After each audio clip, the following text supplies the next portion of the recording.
नमस्कार दोस्तों, मैं आपका दोस्त विजय पुरोहित, मैथ्स एजुकेटर, एपेक्स क्लासेस के डिजिटल प्लेटफॉर्म पर हार्दिक अभिनंदन करता हूं। अभी तक हम लोग मैट्रिक्स के बारे में क्या क्या पढ़ चुके हैं वो देखते हैं। हम लोग मैट्रिक्स की परिभाषा पढ़ चुके हैं, उसकी कोटि, उसका निरूपण, मैट्रिक्स के विभिन्न प्रकार, अलग अलग प्रकारों का हम लोग वर्णन कर चुके हैं। उसके बाद मैट्रिक्स पर संक्रियाएं कि किन्हीं भी मैट्रिक्स का योग कैसे करना है, व्यवकलन कैसे करना है और दो मैट्रिक्स का गुणन कैसे करना है। आज हम लोग पढ़ेंगे मैट्रिक्स के गुणधर्म।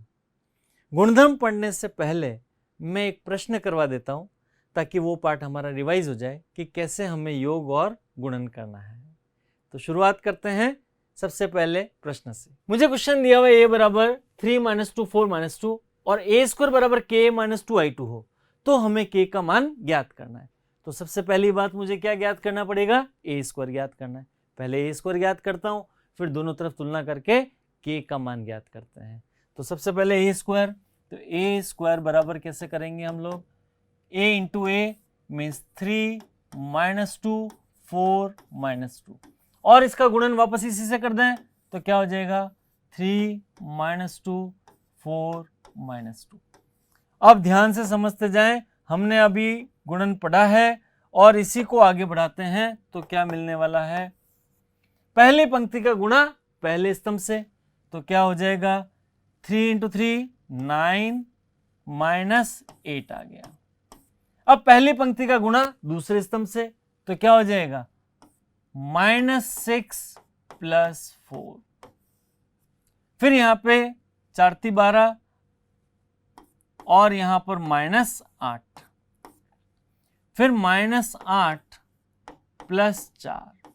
तो मुझे a² का मान क्या प्राप्त हो रहा है, देखें गौर से। 9 में से 8 गया, 1 आ गया, -2 4 और यहां आ गया -4। अब हमें जो संबंध दिया हुआ है, क्या संबंध दिया हुआ है, a² = k - 2i2, a² = ka - 2i। मान रख देते हैं सभी के। a² का मान कितना है मेरे पास में 1 - 2 4 - 4, 1 - 2 4 - 4 = ka। ka का मतलब क्या हुआ, k को अवयव a के हर अवयव से गुणा करना है। तो मुझे क्या प्राप्त हो जाएगा 3k - 2k फिर 4k और -2k। उसके बाद -2i का मतलब क्या हुआ, इकाई अवयव को मुझे 2 से गुणा करना है, हर अवयव 2 से गुणा हो जाएगा तो क्या प्राप्त होगा 2 0 0 2। अब दोनों तरफ तुलना कर लेते हैं। पहले इसको हम एक स्टेप और बढ़ा देते हैं, ये क्या हो जाएगा 3k - 2, ये क्या हो गया -2k। अब 4k - 0 मीन्स 4k और -2k - 2 -2k - 2। ये एज इट इज लिख देते हैं 1 - 2 4 -4। अब दोनों तरफ तुलना कर लेते हैं। पहला अवयव कौन है 1, यहां पर 3k - 2, ये कितना हो जाएगा 1 + 2 3, तो हम देखेंगे 3 = 3k, तो यहां पर 1 आ गया k का मान। इसी प्रकार आप किसी अन्य अवयव की भी तुलना करके मान ज्ञात कर सकते हैं। मान लिया मैं अंतिम अवयव की तुलना करता हूं तो यहां पर क्या होगा -4 बराबर -2k - 2। अब ये -2 इधर आ जाएगा तो यहां पर आने पर क्या मिलेगा -4 + 2 बराबर -2k, तो मीन्स -2 बराबर -2k, इसका मतलब 1 बराबर k, तो हमें k का मान 1 प्राप्त होता है। इस प्रकार हमने मैट्रिक्स गुणन का प्रयोग कर लिया, यहाँ पर योग व्यवकलन का प्रयोग हो गया, दोनों तरफ तुलना का प्रयोग हो गया और अज्ञात राशि k का मान प्राप्त हो गया। अब हमने जो भी पढ़ा कि दो मैट्रिक्स का योगफल या व्यवकलन या गुणन, अब इनके कुछ गुणधर्म हैं, उन गुणधर्मों का भी हम अध्ययन करते हैं। अवयव योग गुणधर्म, कि अवयवों के योग के क्या गुणधर्म है। सबसे पहला गुणधर्म है क्रम विनिमय गुणधर्म। अब क्रम विनिमय गुणधर्म क्या कहता है? यदि ए तथा बी दो समान कोटि के अवयव हैं, समान कोटि के अवयव हैं तो हम दोनों का योग कर सकते हैं। ऐसी स्थिति में ए प्लस बी बराबर बी प्लस ए होता है। ए प्लस बी बराबर बी प्लस ए, इसका मतलब क्रम विनिमय गुणधर्म लागू होता है। इसी प्रकार साहचर्य नियम की भी जांच करते हैं। यदि मुझे कोई तीन अवयव ए बी और सी दिए हुए हैं, ऐसी स्थिति में हम उनका योग कर सकते हैं और ए बी और सी तीनों की कोटियां समान हैं तो हम तीनों का योग कर सकते हैं। तो साहचर्य नियम का भी गुणधर्म का पालन होता है। ए प्लस बी प्लस सी बराबर ए प्लस बी प्लस सी। तो निष्कर्ष क्या निकला? मैट्रिक्स योगफल में साहचर्य गुणधर्म का पालन होता है। फिर आता है योज्य तत्समक। किसी भी अवयव ए जिसकी कोटि m क्रॉस n है तो शून्य अवयव उसका योज्य तत्समक अवयव कहलाता है। उसका योज्य तत्समक अवयव, उसका तत्समक अवयव कहलाएगा a प्लस 0 बराबर a बराबर 0 प्लस a। कारण समझने की कोशिश करें। हमें कोई मैट्रिक्स A दिया हुआ है और इसकी कोटि m क्रॉस n है, तो एक शून्य अवयव जिसकी कोटि भी m क्रॉस n है, अगर मैं A में शून्य जोड़ता हूं तो मुझे पुनः A प्राप्त होता है और शून्य अवयव में A जोड़ता हूं तो भी मुझे पुनः A प्राप्त होता है। अतः जो शून्य अवयव होगा O बराबर m क्रॉस n वह तत्समक अवयव कहलाता है, क्योंकि a प्लस 0 बराबर a एंड 0 प्लस a बराबर भी a होता है। फिर आता है योज्य प्रतिलोम। योज्य प्रतिलोम क्या चीज है? कोई अवयव a दिया हुआ है जिसकी कोटि m क्रॉस n है, तो माइनस a उसका योज्य प्रतिलोम अवयव कहलाता है। उसका प्रतिलोम अवयव कहलाता है a प्लस माइनस a बराबर 0 बराबर माइनस a प्लस a। अब यहां पर समझने वाली चीज क्या है वो देखें ध्यान से, कि अगर मुझे कोई अवयव a दिया हुआ है तो उसमें मैं क्या जोड़ूं कि मुझे तत्समक अवयव प्राप्त हो जाए। इसका मतलब a प्लस माइनस a बराबर 0। क्लियर? फिर नेक्स्ट पार्ट आता है निरसन नियम, कैंसिलेशन लॉ। ये क्या चीज है वो ध्यान से देखें। a प्लस बी बराबर a प्लस सी। ऐसी कंडीशन में हम लेफ्ट वालों को कैंसिल कर सकते हैं, तो इंप्लाइज हमें क्या मिला? b बराबर c। इसे हम लेफ्ट कैंसिलेशन लॉ या वाम निरसन नियम कहते हैं। वाम निरसन। अगर मैं लिख दूं b प्लस a बराबर c plus a implies b plus a बराबर c प्लस a, तो हमें क्या प्राप्त होगा? b बराबर c। इसे हम दक्षिण निरसन नियम कहते हैं। दक्षिण निरसन। यूं समझे, राइट हैंड साइड वाले एलिमेंट्स कैंसिल हो रहे हैं, राइट कैंसिलेशन लॉ दक्षिण निरसन नियम कहते हैं। फिर आता है भाग अवयव गुणन के गुणधर्म। गुणन के जो गुणधर्म है, सबसे पहला क्रम विनिमय गुणधर्म।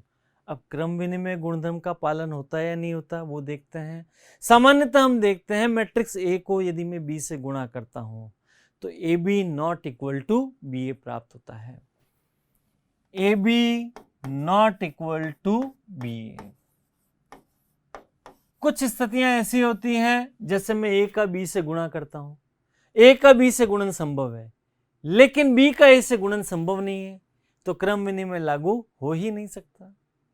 कुछ स्थितियां ऐसी होती है A का B से गुणा किया, उसकी कोटि आ गई, और B का A से गुणा कर रहा हूं तो उसकी कोटि बिल्कुल अलग आ रही है, तो AB not equal to BA है। इसका मतलब क्रम विनिमय गुणधर्म लागू नहीं होता है।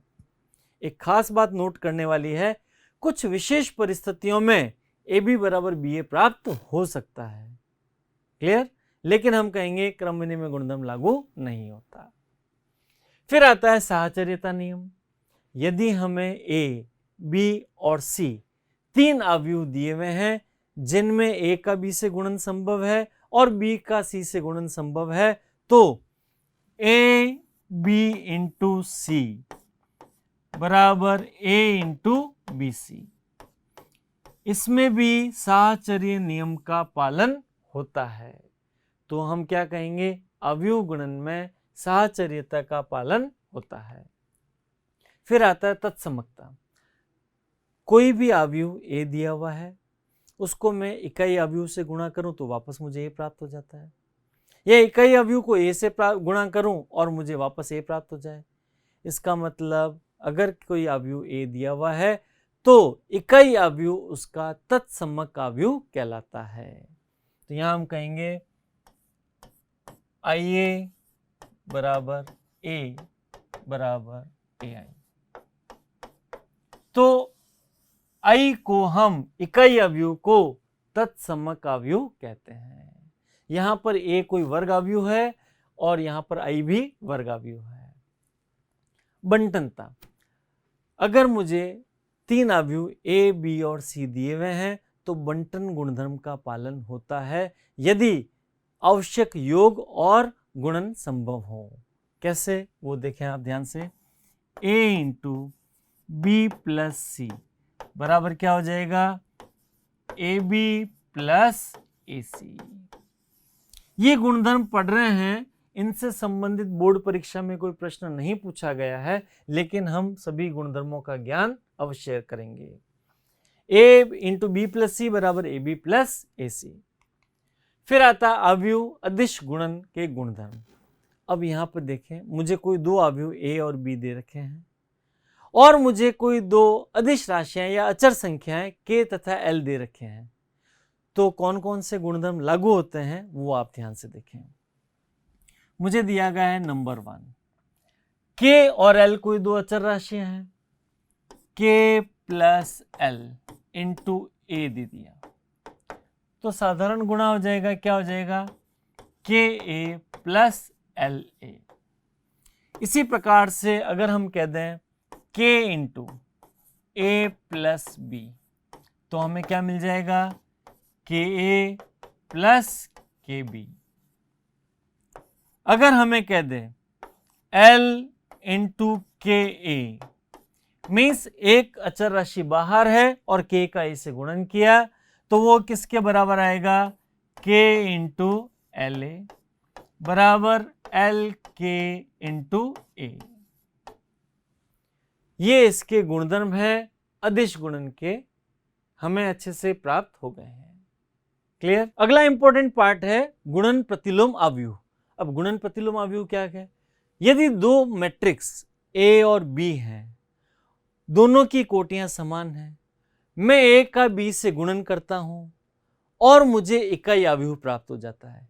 कैसे, ध्यान से देखें, ए बी बराबर आई मिल जाए बराबर बी ए, मीन्स ए का बी से गुणा करूं और मुझे इकाई अवयव प्राप्त हो जाए तो बी को ए का गुणन प्रतिलोमी अवयव कहते हैं। इसी प्रकार ए को भी बी का गुणन प्रतिलोमी अवयव कहते हैं। जब ए बी बराबर आई बराबर बी ए हो तो ए और बी दोनों परस्पर एक दूसरे के गुणन प्रतिलोम अवयव कहलाते हैं। तो गुणन प्रतिलोम अवयव को हम एक उदाहरण की सहायता से समझते हैं। जैसे मुझे मैट्रिक्स ए दिया हुआ है, ये बी दिया हुआ है, मैं मैट्रिक्स ए का बी से गुणा करता हूं तो मुझे क्या मिलता है, देखिए गौर से, ए बी बराबर, अब गुणन में हमने क्या सीखा था, पंक्ति का स्तंभ से गुणा करना है। हम क्या करते हैं, पहली पंक्ति का गुणा पहले स्तंभ से करते हैं। ऐसा करने पर क्या मिलेगा, 1 इंटू 3 3। आप लोग खुद एक्टिवली पार्टिसिपेट करें, आप बहुत एंजॉय करेंगे। प्लस 2 इंटू -2 -4, 2 इंटू 1 2, पहली पंक्ति को हमने सेलेक्ट किया, अब वहां पर हम सभी से गुणा करेंगे, तो जो भी रिजल्ट्स आएंगे कहां लिखेंगे? पहली पंक्ति में लिखेंगे। अब पहली पंक्ति और दूसरे स्तंभ से गुणा करेंगे तो हमें क्या मिलने वाला है? 1 इंटू -4, तो -4 प्लस 2 प्लस 2। इसी प्रकार से पहली पंक्ति का गुणा तीसरे स्तंभ के अवयवों से, तो यहां मिलेगा मुझे 1 इंटू 2, तो 2 प्लस 0 -2। फिर दूसरी पंक्ति लेंगे और सभी से स्तंभों से गुणा करते हैं, क्या मिलने वाला है? 2 इंटू -2 मीन्स 2 इंटू -4, 2 इंटू 3 6। ध्यान से देखें, 2 इंटू 3 6 -10 प्लस 4। फिर 2 का गुणा -4 से, तो -8 प्लस 5 प्लस 4। अब इस पंक्ति का गुणा तीसरे स्तंभ से, जल्दी से देखते जाएं, बोलते जाएं, क्या मिल जाएगा? 2 दूनी 4 प्लस 0 -4। अब तीसरी पंक्ति का हमने सिलेक्शन किया, पहले स्तंभ, फिर दूसरे स्तंभ, फिर तीसरे स्तंभ से गुणा करते हैं, तो क्या मिलेगा? 3 3 जा 9 -14 प्लस 5। ये क्या मिल जाएगा? -12 प्लस 7 प्लस 5। उसी प्रकार से तीसरे स्तंभ से गुणा करेंगे तो क्या मिल जाएगा? 6 प्लस 0 -5। अब इसको अटेन करते हैं तो हमें क्या मिलने वाला है? AB बराबर 3 2 5 -4 1 0 0। यहां मिलेगा 0 1 0 0 0 1। गौर से देखिए, यहां पर मैट्रिक्स A का B से गुणा किया और हमें मिल गया AB बराबर I, इकाई अवयव प्राप्त हो गया। इसका मतलब हम B को क्या कहेंगे? A का गुणन प्रतिलोमी अवयव कहेंगे। इसी प्रकार A को भी B का गुणन प्रतिलोम अवयव कहेंगे।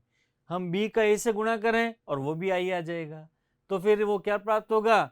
A B का गुणन प्रतिलोमी अवयव और B A का गुणन प्रतिलोमी अवयव। अब आता है बहुत ही इंटरेस्टिंग पार्ट, परिवर्त अवयव। अब परिवर्त अवयव क्या है? हमें कोई भी अवयव A दिया हुआ है जिसकी कोटि m क्रॉस n है। यदि हम पंक्तियों और स्तंभों को परस्पर बदल दें तो हमें परिवर्त अवयव प्राप्त होता है।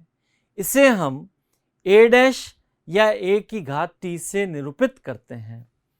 मुझे दिया हुआ है, जैसे पहले मैं कह दूं कोई मैट्रिक्स A दिया हुआ है, इसकी कोटि m क्रॉस n है,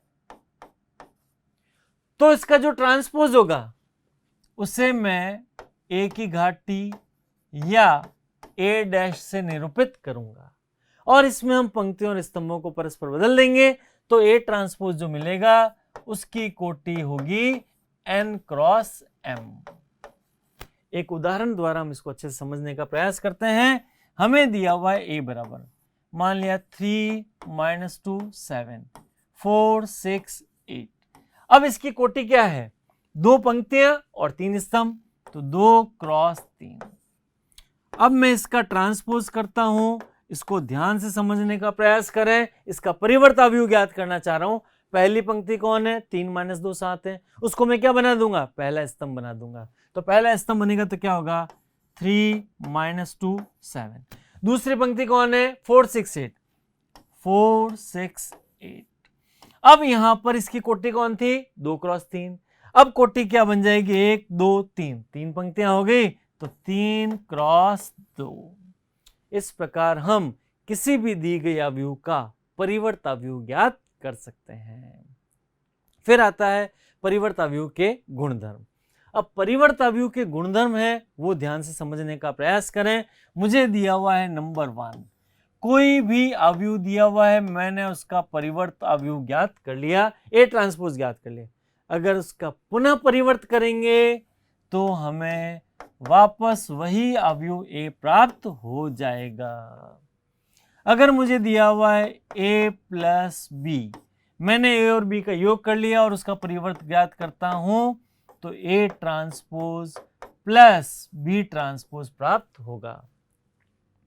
नंबर 3, a माइनस बी का ट्रांसपोज है तो क्या मिलेगा, a transpose minus B transpose. Number 4, यदि मुझे मिलता है a b का ट्रांसपोज तो हम क्या लिखेंगे, b ट्रांसपोज a ट्रांसपोज। इस पे मैं स्टार लगाना चाहूंगा, यहां ध्यान से समझने का प्रयास करें। ए बी का ट्रांसपोज क्या मिलेगा, बी ट्रांसपोज ए ट्रांसपोज। अगर मुझे ए बी और सी 3 मैट्रिक्स दिए हों तो ध्यान से समझें, ए बी सी का ट्रांसपोज, तो यहां पर वापस उल्टे क्रम में चलेंगे, क्या लिखेंगे, C transpose B transpose A transpose. इस प्रकार हमें परिवर्त अवयव के गुणधर्मों का अध्ययन कर सकते हैं। नेक्स्ट पार्ट आता है सममित अवयव। अब सममित अवयव किसे कहेंगे, कोई भी वर्ग मैट्रिक्स दिया हो, यदि उसके मुख्य विकर्ण के दोनों तरफ के अवयव समान है तो उसे हम सममित अवयव कहते हैं। और इसकी खास बात क्या है, यदि किसी अवयव में पंक्तियों और स्तंभों को परस्पर बदल दें और कोई परिवर्तन ना हो तो उसे हम सममित अवयव कहते हैं। तो हमारी परिभाषा क्या बन गई, कुछ भी रटेंगे नहीं, परिभाषा हम खुद बनाएंगे। किसी भी वर्ग अवयव में यदि A ट्रांसपोज बराबर A हो, वह वर्ग अवयव जिसमें A ट्रांसपोज बराबर A हो तो वह सममित अवयव कहलाता है। एक उदाहरण द्वारा इसको अच्छे से समझने का प्रयास करते हैं। हमें दिया गया है A बराबर AHG HBF GFC, ये एक वर्ग अवयव दिया है जिसकी कोटि 3 क्रॉस 3 है। अब मैं इसका ट्रांसपोज निकालता हूं, गौर से देखें, A ट्रांसपोज, मुझे क्या करना है, पहली पंक्ति को पहला स्तंभ बनाना है। पहली पंक्ति कौन है, A एंड G, इसे मैं क्या बना रहा हूं, पहला स्तंभ, तो मुझे क्या प्राप्त हो रहा है, AHG। अब दूसरी पंक्ति कौन है, HBF, इसको दूसरा स्तंभ बना देता हूं, HBF। तीसरी पंक्ति को तीसरा स्तंभ, क्या मिल जाएगा, GFC। ध्यान से देखें, अब ये मैट्रिक्स और ये मैट्रिक्स दोनों समान है, कोई परिवर्तन हुआ ही नहीं। यहां मेरी शर्त संतुष्ट हो रही है, A ट्रांसपोज बराबर A। इसका मतलब क्या हो गया, परिभाषा हमारी क्या बनी, ऐसा वर्ग अवयव जिसके लिए A ट्रांसपोज बराबर A हो उसे हम परिवर्त अवयव, उसे हम सममित अवयव कहते हैं। क्लियर। अब इसकी कुछ खास बातें हैं जो मैं आपसे डिस्कस करना चाहूंगा। सबसे पहली बात, यहां पर क्या होता है, जो मुख्य विकर्ण है उसके दोनों तरफ के अवयव समान होते हैं। देखिए गौर से, एक बार आप अच्छे से समझने का प्रयास करें। मुख्य विकर्ण के दोनों तरफ के अवयव समान होते हैं, ये मुख्य विकर्ण दिया हुआ है। अब यहां पर देखिए, H इधर भी H, इधर G इधर भी G, इधर F इधर भी F। इसका मतलब क्या हो गया, सममित अवयव में AIJ बराबर AJI होता है। तो हम क्या लिखेंगे, सममित अवयव में AIJ बराबर AJI होता है। इसका तात्पर्य क्या हुआ, मुख्य विकर्ण के दोनों तरफ के अवयव समान होंगे। और दूसरी महत्वपूर्ण बात, A ट्रांसपोज बराबर A होता है, मींस पंक्ति स्तंभ को परस्पर बदल दें तो भी कोई चेंज नहीं होता है। फिर इसका अगला पार्ट आता है विषम सममित अवयव। विषम सममित अवयव किसको कहेंगे, ऐसा वर्ग अवयव जिसके लिए A ट्रांसपोज बराबर -A हो। तो परिभाषा हम खुद बना लेते हैं, ऐसा वर्ग अवयव जिसके लिए A ट्रांसपोज बराबर -A हो विषम सममित अवयव कहलाता है। अब एक उदाहरण द्वारा इसको समझने का प्रयास करते हैं। ध्यान से देखें, A बराबर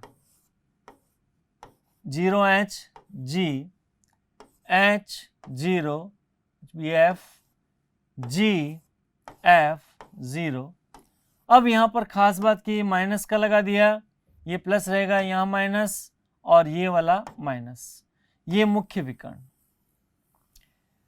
यहां पर खास बात क्या होती है, मुख्य विकर्ण के समस्त अवयव शून्य होते हैं, पहली बात। दूसरी बात, मुख्य विकर्ण के दोनों तरफ के अवयव समान किंतु विपरीत चिन्ह के होते हैं। यहां पे देखिए h तो इधर माइनस h, इधर g तो इधर माइनस g, इधर माइनस f तो इधर f। क्लियर? और मुख्य विकर्ण के समस्त अवयव शून्य हैं।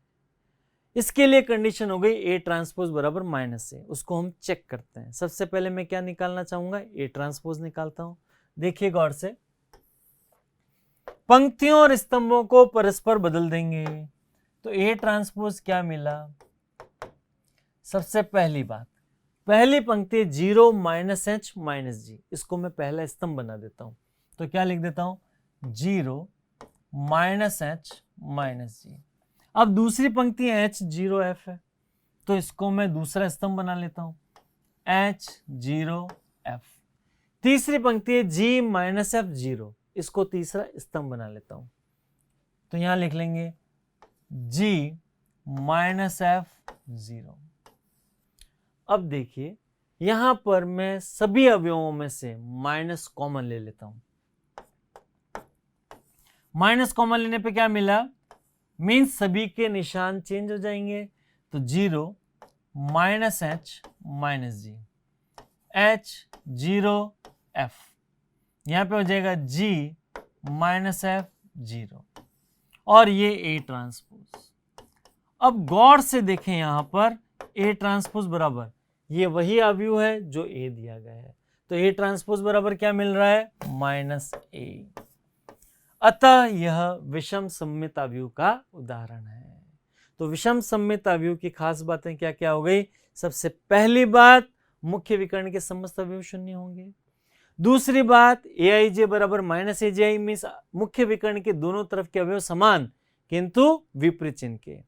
और तीसरी बात, A ट्रांसपोज बराबर माइनस A होगा। अब यहां पर एक चीज आपको और क्लियर कर देता हूं, हम इसको थोड़ा अच्छे से लिख लेते हैं। सबसे खास बात कि विषम सममित अवयव के लिए पहली बात क्या हो गई, A ट्रांसपोज बराबर माइनस A।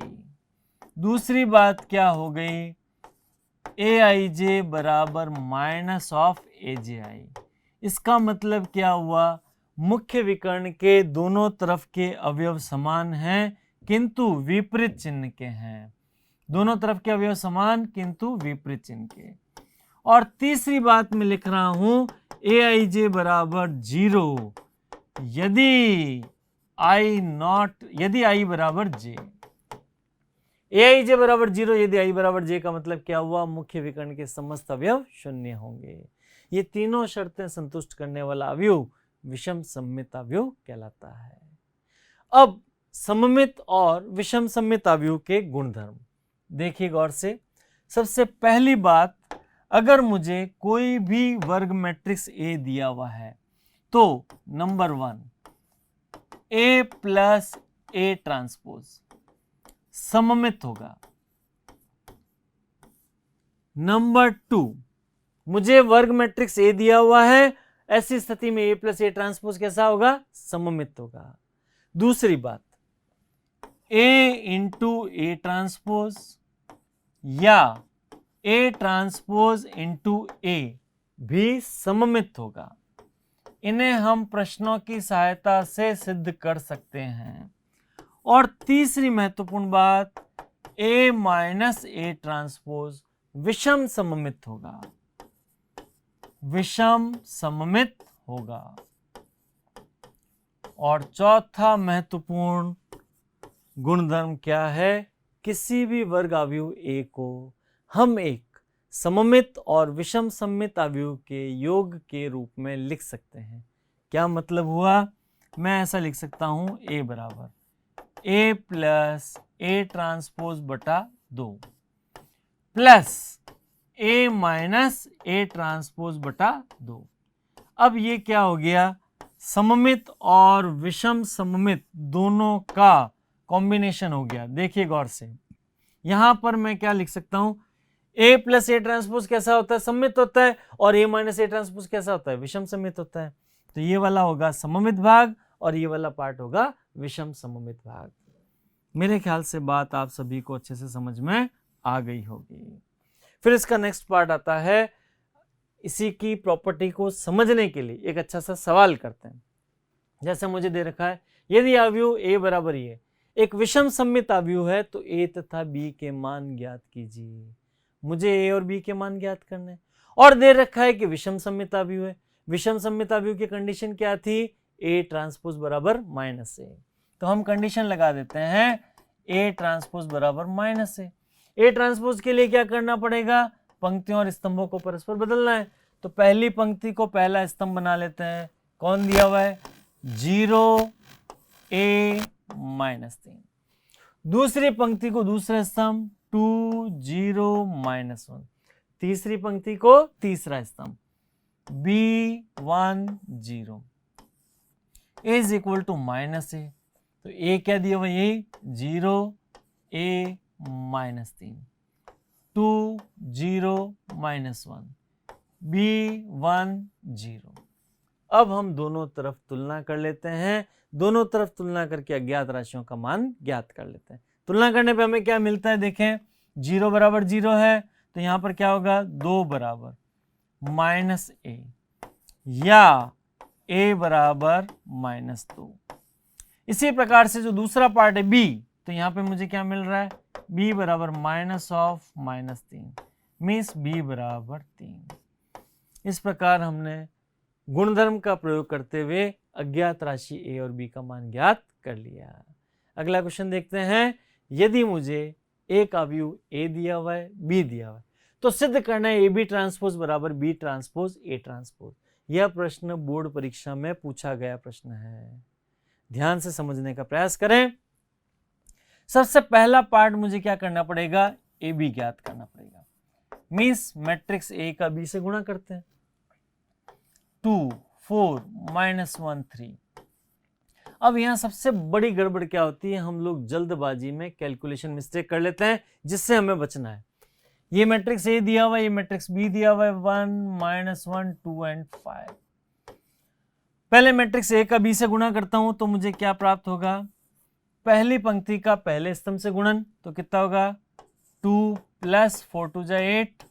दूसरा पार्ट क्या हो जाएगा? -2 + 4 5 20। ये हो जाएगा -1 + 6 और ये वाला पार्ट हो जाएगा -1 का गुणा -1 से, तो क्या हो गया? 1 + 15। हम मैट्रिक्स गुणन अच्छे से पढ़ चुके हैं, तो मुझे ए बी का मतलब क्या मिला? देखिए गौर से, 8 और 2 10, यहाँ आ जाएगा 18, यहाँ आ जाएगा 5 और यहाँ आ गया 16। अब देखिए गौर से, हमें एलएचएस में क्या दिया गया है? A B transpose. तो ए बी का ट्रांसपोज हमें क्या प्राप्त होता है? ए बी का ट्रांसपोज मिलेगा, पहली पंक्ति को पहला स्तंभ बना लेते हैं, तो 10 18।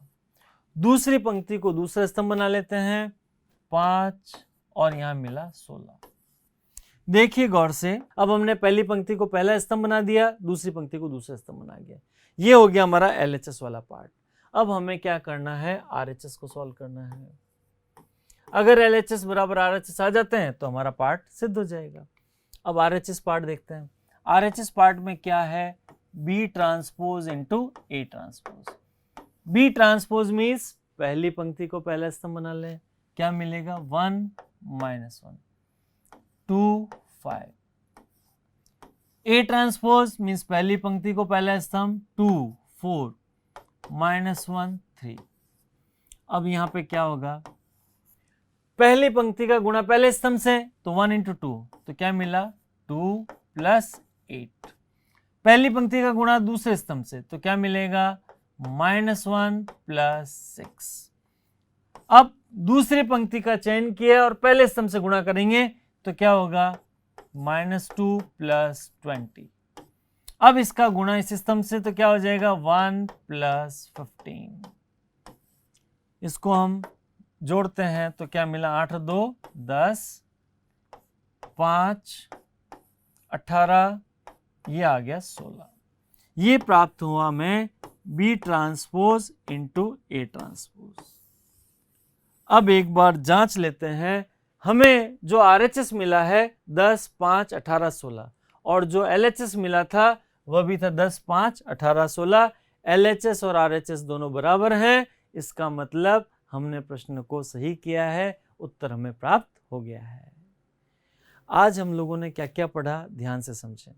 सबसे पहली बात तो जो भी क्वेश्चन था हमने अटेंड किया, फिर हमने योग और गुणन के गुणधर्म पढ़े, फिर अदिश गुणन के गुणधर्म पढ़े, उसके बाद सममिताव्यूह, परिवर्ताव्यूह, विषम सममिताव्यूह, फिर उनके गुणधर्म और फिर उससे संबंधित प्रश्न किया।